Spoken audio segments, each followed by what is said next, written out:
What is going on, everybody? Welcome back to Talking Sports with Jake. We're just doing a little sports talk today. We got the NBA draft right around the corner. The NBA draft is Thursday night. We got a lot of very good, talented players in this draft. The top three appear to be three big guys. We got Jabari Smith out of Auburn, Chet Holmgren out of Gonzaga, and Paulo Banchero out of Duke, and really whatever order you want them to be in. NBA Draft.net has Jabari Smith going first overall to Orlando, Oklahoma City taking Chet Holmgren, and then Houston Rockets taking Paulo Banchero. I heard if Paulo Banchero is there for the Rockets at 3, they plan to take him. They definitely like him. They have Jaden Ivey going 4th to Sacramento. Jaden Ivey definitely the best guard in this draft out of Purdue. Can play point guard and shooting guard. They got Detroit at 5. Draft net has them taking Benedict Mulford, a wing out of Arizona. 6 Indiana. They have them taking Keegan Murray. They got AJ Griffin, a small forward, going to Portland. They got Shaedon Sharpe, who appears to be one of the wild cards of this draft, because they don't really know when he's going to get drafted. Going 8 to New Orleans. They got San Antonio taking Dyson Daniels 9th. At 10th, they got the Washington Wizards taking Ochai Agbaji, shooting guard out of Kansas. Got the Knicks taking Johnny Davis at 11. As a Knicks fan, I would be very happy with that. I think Johnny Davis is a really good shooter. Had a really good year at Wisconsin last year. Oklahoma City, who also has the 12th pick. Remember, they have a ton of first-round draft selections. They got them taking Mark Williams, who's a center. At 13th, they got Charlotte Hornets taking Jeremy Sochan, power forward. 14th pick, Cleveland Cavaliers got them taking Malachi Branham, who's a wing. Should be a very exciting draft. We got some trade rumors swirling around. We got a bunch of teams, including, I believe, the Pacers, Knicks, and Wizards are interested in acquiring the 4th overall pick from the Sacramento Kings. I heard that Indiana's got trade talks going on for some of their players. I heard the Knicks and some other teams are interested in trading for Malcolm Brogdon. You got teams calling them about Miles Turner. Of course, they traded Karis LeVert to the Cleveland Cavaliers at the trade deadline last year. They also traded Domantas Sabonis to the Sacramento Kings. Of course, got Tyrese Haliburton in that trade. So there may be some trades. We don't know for sure yet. Looking at Draft.net's big board, these are their top 10 players. Their top 10 players are Jabari Smith, Jaden Ivey, Paulo Banchero, Chet Holmgren, Benedict Mulford, Keegan Murray, AJ Griffin, Shaedon Sharpe, Blake Wesley, and Malachi Branham.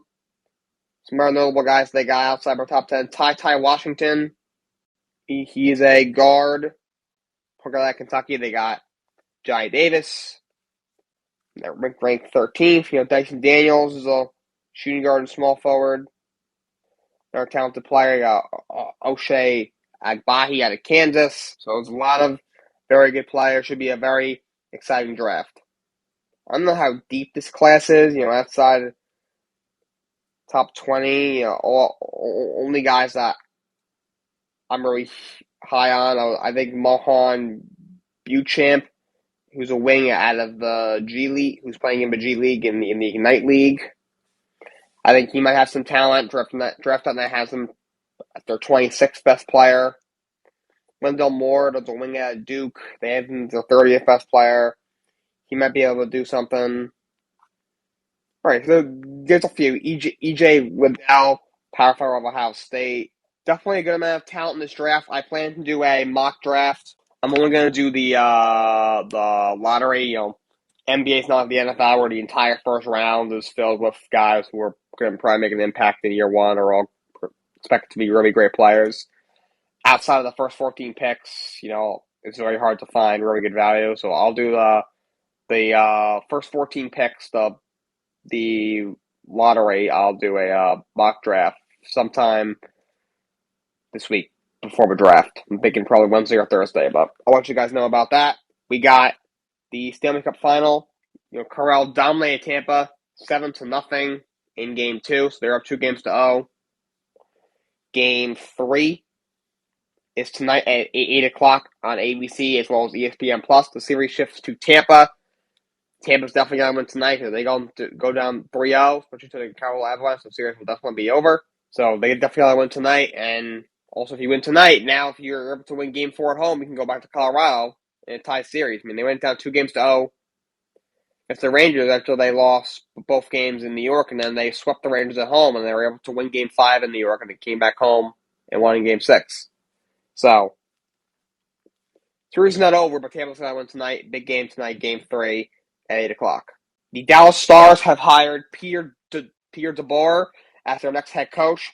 He was most recently with the Vegas Golden Knights.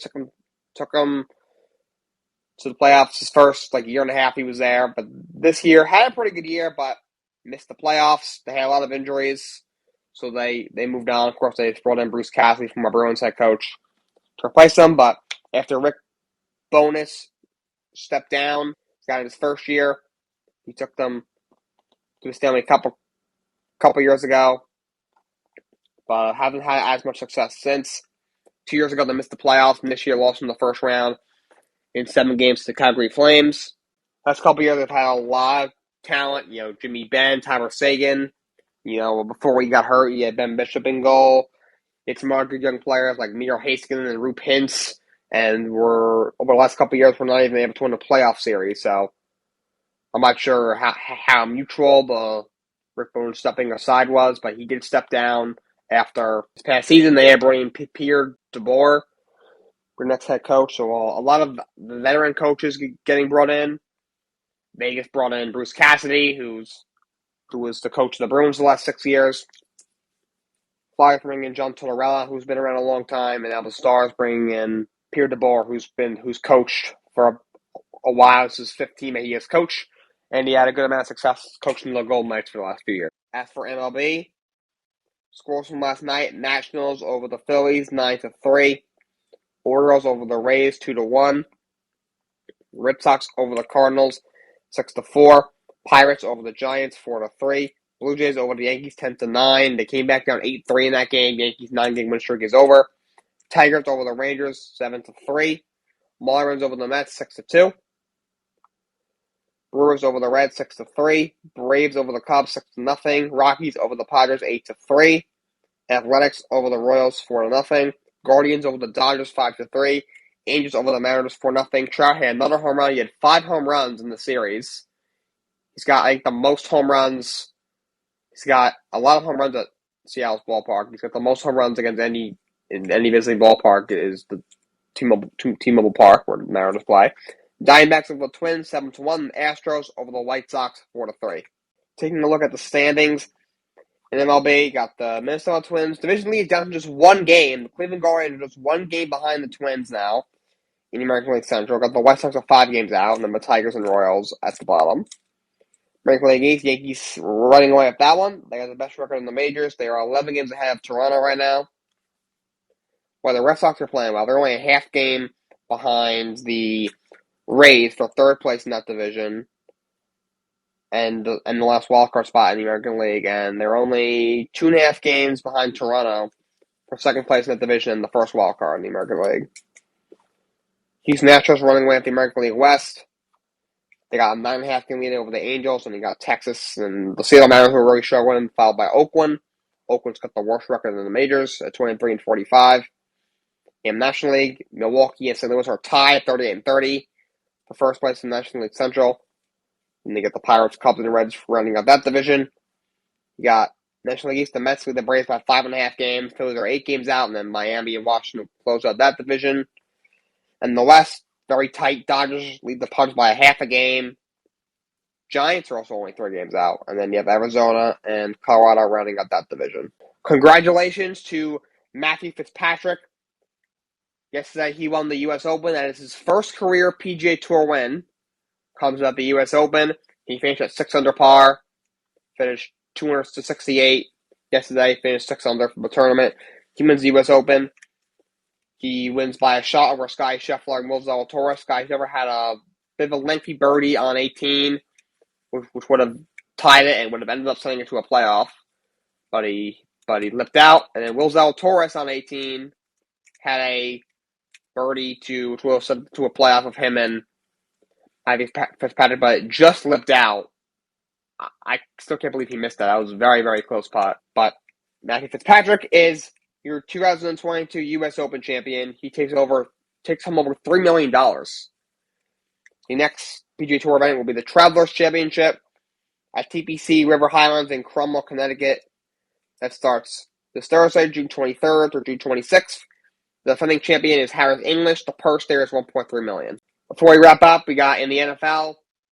We still got rumors swirling about what's going on with Deshaun Watson. It looks like the NFL is pushing for him suspended for probably about a year. So supposedly got some rumors coming out that the Houston Texans, kind of let him see a lot of massage therapists during his time there. Supposedly he saw 66 massage therapists. The Texans. That's very, very concerning.